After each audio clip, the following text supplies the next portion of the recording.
2 मिनिटं बसा. श्री संतांची या माथा चरणावरी साष्टांग हे करी दंडवत. विश्रांती पावलो सांभाळा उत्तरी, वाढले अंतरी प्रेमसुख. अमृतवाहिनी इंद्रायणी मातेच्या तटावर भगवान सिद्धेश्वराच्या प्राचीन सानिध्याने संपन्न अखंड संजीवन समाधीस्थ वास्तव्य करणाऱ्या ज्ञानोबा यांच्या पदस्पर्शाने परमपावन पुलकित असणाऱ्या अलंकापूर क्षेत्रामध्ये चातुर्मासातील श्रावण महिन्याच्या महापर्वणीच्या निमित्ताने चतुर्थ वर्षामध्ये पदार्पण करत असलेला एक अखंड हरिनाम महोत्सव. आणि या महोत्सवातील आज चतुर्थ दिवसाची कीर्तन सेवा ज्यांच्या मुखारविंदातून आपण श्रवण केली. सकल वारकरी संप्रदायाने ज्या चरणकमलावर नतमस्तक होऊन विराजमान व्हावं, समन्वय महर्षी शांती ब्रह्मश्री मारुती बाबांचे आवडते आणि साधक हृदय संजीवनी हा गुरुवर्य पृथ्वीराज बाबांनी सांगितलेला शब्द आहे. साधक हृदय संजीवन, जे आपल्या शारीरिक आरोग्याची काळजी करतात आणि पारमार्थिक अंगाने आत्मया जीवबुद्धी जे लागली होती क्षयव्याधी ते जयाची या सन्निधी निरुजा की जे असे आध्यात्मिक आरोग्याची काळजी घेणारे गुरुवर्य डॉक्टर बाबांच्याही अंतरंगातले अतिशय प्रेमास्पद असणारे आदरणीय आम्हा सर्वांना ज्यांचा हेवा वाटतो असे श्री ज्येष्ठ गुरुबंधू दिगंबर महाराज नरोडे यांची चतुर्थ दिवसाची कीर्तन सेवा या ठिकाणी संपन्न झालेली आहे. मी प्रथमतः आदरणीय प्रल्हाद महाराजांच्या वतीने आणि बाबा आम्ही एका गावातले जवळपास आता 10-12 महाराज मंडळी इथंच आहोत. या सर्वांच्या सर्व गुरुबंधूंच्या वतीने प्रथमतः दिगंबर महाराजांचे आभार व्यक्त करतो. मागच्याच वर्षी आपली सेवा घ्यायची होती, पण मोठ्या महाराजांचे कीर्तन 2-2 वर्षे मिळत नसतात, त्यामुळे ती सेवा झाली. आणि योगायोग काय असेल माहिती नाही. तुम्ही कीर्तन करत असताना माझ्या अंतकरणात एक भाव आला की प्रल्हाद महाराजांनी जो जाहिरात फलक छापलेला आहे, ज्ञानोबांची जी प्रतिमा छापली तर नेमकी समाधी आहे. आणि योगायोगाने आपल्याही मुखारविंदातून 4 प्रकारची समाधी ऐकायला भेटली. योग समाधी, भाव समाधी, ज्ञान समाधी आणि प्रेम समाधी. एक समाधी लागला तर देश काळाचा विसर पडतो. आणि इथे तर आपण 4 समाधीचा प्रकार उलगडून सांगितला. ही अनुभूती आपलीच आहे, कारण आपण घड्याळीकडे पाहिलं तर तुम्ही किती वेळ झाला कळलेच नाही, झाले किती दिवस. असा अध्यात्मातला परमोत्कर्ष आनंद आपण प्रगट केला. पण का नाही बरं, आपल्या चिंतनामध्ये आनंद का नाही होणार?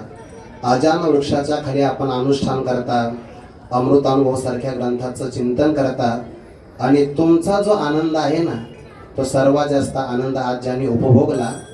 अनेक साधकांना जे मित्रवत प्रेम करतात, सख्य भावाने राहतात, अनेक असणारे संत वाङ्मयाच्या शब्दावर जे प्रेम करतात, ज्यांच्या सानिध्यामध्ये आपण बरेच दिवस राहिलात भामचंद्र डोंगराच्या तपस्थलीमध्ये, असे आदरणीय श्री पृथ्वीराज बाबा समोर विराजमान आहे. मी कमीत कमी 4-5 वेळा त्यांच्याकडे तरी पाहिलं तर त्यांच्या जे तुम्ही ते आता इंग्रजी मला तेवढी जमत नाही ना, तर ते पॉवरफुल फिलिंग्स ज्या म्हणतात तर ते त्यांच्या नेत्रातून बाहेर पडताना मी पाहिल्या. आदरणीय अभिमन्यू आबा मुळे पण आले, प्रभुराज महाराज येऊन गेले. सर्व महनीय मंडळी प्रल्हाद महाराजावर प्रेम करतात. त्यांच्या प्रेमभावाने आपण या ठिकाणी आलात. मी पहिल्यांदा दिगंबर महाराजांचे शतशः आभार व्यक्त करतो.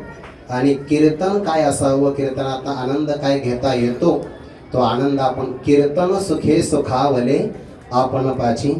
आता गुरुवर्य बाबांनी ज्या त्यांच्या भावना अश्रूच्या रूपाने प्रगट झाल्या, आम्हा सर्वांची इच्छा आहे बाबा 2 शब्दांमध्ये आपण शुभेच्छा.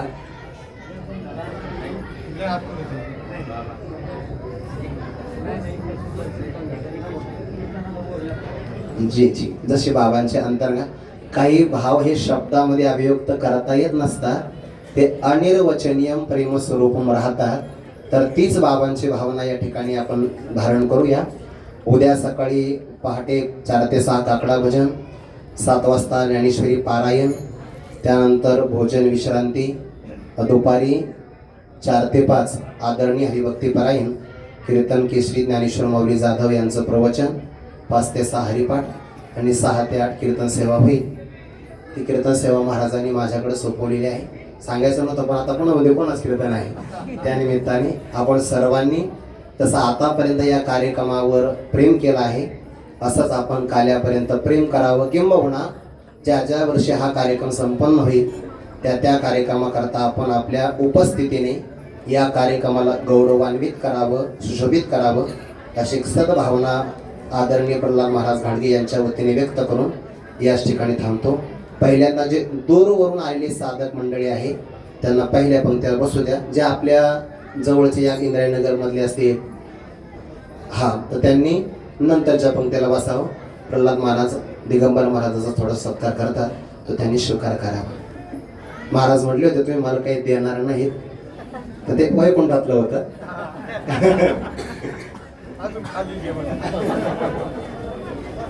सावकाशा पायरीवर गर्दी नका करू, फक्त सावकाशाला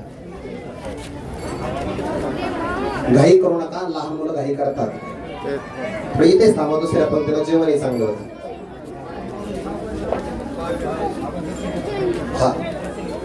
आदरणीय श्री अभिमन्यू आबा मुळे यांचाही थोडासा सत्कार होतोय.